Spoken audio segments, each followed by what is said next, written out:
नमस्कार, मी अश्विन बापट. आपण बघताय 10च्या बातम्या एबीपी माझावर. बुलेटिनच्या सुरुवातीला बातमी येते माझा इम्पॅक्टची.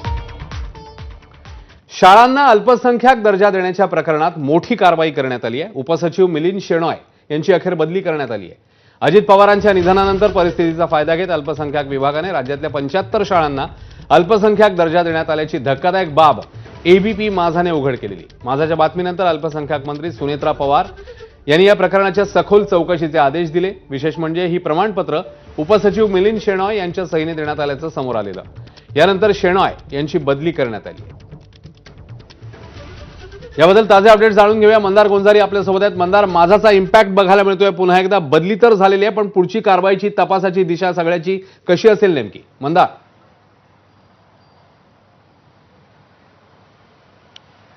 या 75 प्रमाणपत्रांवरती ज्यांची डिजिटल साईन होती त्या उपसचिव मिलिंद शेणॉय यांची बदली करण्यात आली आहे. राज्य सरकारच्या या भूमिकेचं, या निर्णयाचं स्वागतच करायला हवं. मात्र फक्त बदली करून हे प्रकरण शांत करण्याचा प्रयत्न होऊ नये.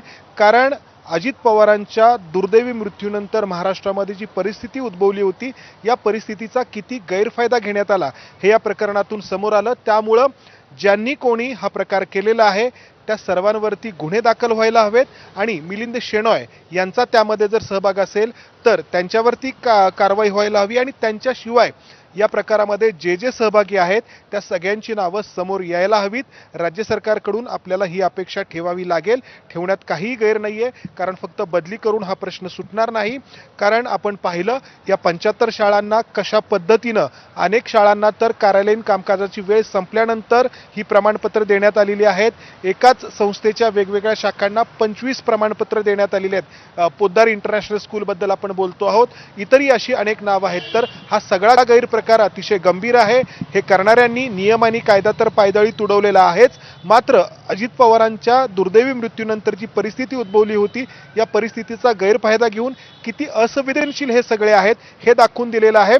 शिक्षणाचं बाजारीकरण कुठल्या थरापर्यंत जाऊन पोहोचलेलं आहे हे यातून आपण पाहिलेलं आहे. त्यामुळे अपेक्षा आहे की आता पुढची कारवाई देखील तेवढ्याच तीव्रतेने होईल. अश्विन. मंदार, धन्यवाद या सगळ्या सविस्तर माहितीबद्दल. दुसरीकडे मंत्रालयातल्या लाचखोरी प्रकरणावर सुनेत्रा पवारांनी तीव्र संताप व्यक्त केलाय. काल झालेल्या आमदारांच्या बैठकीनंतर वरिष्ठ नेत्यांच्या बैठकीत सुनेत्रांनी झिरवाळांबाबत तीव्र नाराजी व्यक्त केली आहे. स्वतःची आणि पक्षाची प्रतिमा बदनाम होणार नाही याची काळजी घ्यावी, अशा शब्दात झिरवाळ यांना समज दिल्याचं कळतंय. तर झिरवाळांनी काय प्रतिक्रिया दिली आहे तेही बघूया. आजकाल राजू डेरंगे हे आता पोलीस कस्टडीत किंवा कायद्याच्या कचाट्यात सापडलेले आहेत. त्यांची चौकशी सुरू आहे.